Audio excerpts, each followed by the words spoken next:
王娶了一方又一方是见色起意吗？完全不是啊，那都是有算计的。他娶的呢根本不是老婆，而是资源、靠山、护工和武器。他这一生的四房太太啊，完美对应了他商业帝国4个不同阶段的核心需求，这才是豪门联姻背后啊最冰冷的真相。这故事的开头呢，是一出凤凰男爱上了富家女的经典戏码。那时候的何鸿燊呢还不是赌王，他只是一个家道中落、富有一副好皮囊的破产贵族，而他盯上的猎物呢是当时澳门街第一美人李婉华。这李婉华是什么背景啊？他的家族呢是澳门显赫的律师世家，祖父呢是葡萄牙高官，父亲呢是澳门唯一的华人公证人，这是真真正正的老钱家族，是顶级的白道资源。于是呢，何鸿燊展开了猛烈的追求啊，他苦学葡萄牙语，每天在李婉华放学的路上去刷脸制造浪漫。不谙世事的白富美哪见过这种直球帅哥呀？很快呢就坠入了爱河，不顾家人反对，毅然下嫁。这场婚姻给何鸿燊带来了什么呢？是爱情吗？不是的，是启动资金和人脉入场券。结婚第1年呢，他就靠着岳父的人脉啊，赚到了人生的第一桶金100万澳元。更重要的是呢，1961年啊，当他准备竞标这个澳门赌牌时，李婉华家族的贵族身份和葡澳的背景啊，使他能够和霍英东等人组团，并最终战胜了老赌王叶汉的最关键的政治筹码。可以说呢，原配李婉华呢就是何鸿燊的天使投资人，帮他完成了从0到1的原始积累。然而呢，天使投资人很快就不够用了啊，何鸿燊拿下了赌牌，但他呢也成了全澳门江湖势力的眼中钉，暗杀、恐吓、砸场子等等等等，各种手段那是层出不穷。而他的原配李婉华呢，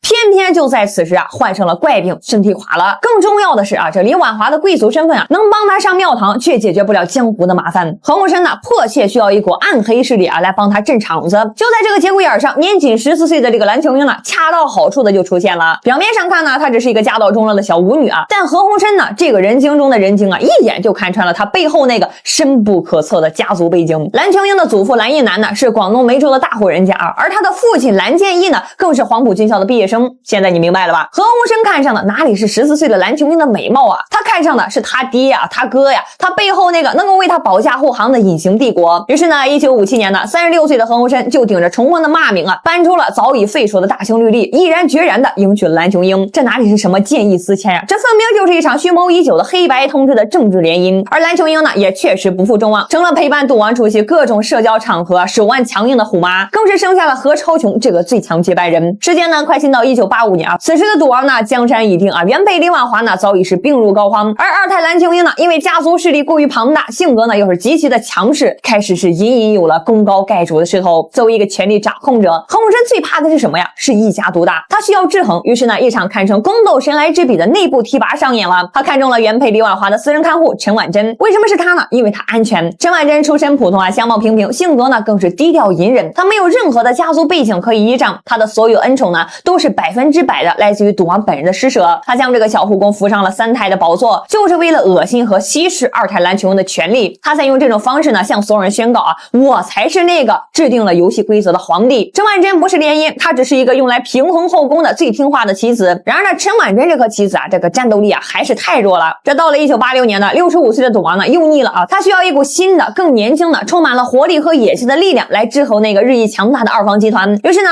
，26岁的舞蹈老师梁安琪登场了。这个女人啊，那更是个狠角色啊。这赌王一开始呢也是想保养她的，提出呢给她每个月10万块钱零花钱，结果梁安琪呢直接拒绝了啊，我不要钱，你教我做生意。好家伙啊，这野心呢简直是写在脸上了。而赌王呢恰恰就爱他这股子不服输的劲儿啊，这不就是年轻版的自己吗？于是呢，梁安琪成了4胎，她不是妻子，她是赌王亲自挑选的，用来守夜和开疆拓土的新合伙人。赌王教他经商，给他股份，让他进入澳娱的核心管理层，他成了赌王晚年最受宠也是战斗力最强的王牌，更是二房何超琼呢在争产大战中最强劲的对手。所以啊，咱最后呢得用一个金融学的概念啊来总结一下这个赌王的这4房太太。何鸿燊呢，他根本不是在娶老婆，他是在构建一个完美的资产投资组合，他用自己的一生呢来对冲风险。原配李婉华呢是他的天使轮投资加蓝筹股，提供启动资金和贵族信誉，风险低，门面好看，但后期增长乏力。这二胎蓝琼英呢是他的杠杆收购加黑帮信托，引入高风险高回报的地下资源，帮他清扫了所有的障碍，奠定了帝国的基石。3代陈婉珍呢是他用来稀释股权的现金奶牛，风险为零啊，回报不高，但是胜在稳定和听话，是完美的平衡工具。4代梁安琪呢则是他的风险投资啊，他投资呢是他的年轻野心和执行力，是他能够为自己呢带来未来收益的高成长股。他用这4种截然不同的资产配置，完美的锁死了自己的商业帝国，让任何一方的暴力呢都不至于啊让他是满盘皆输。这才是赌王2字背后最冰冷也是最高明的算计。而那些妄图在豪门里寻找真爱的女人呢，从一开始啊就注定了是这场游戏的输家。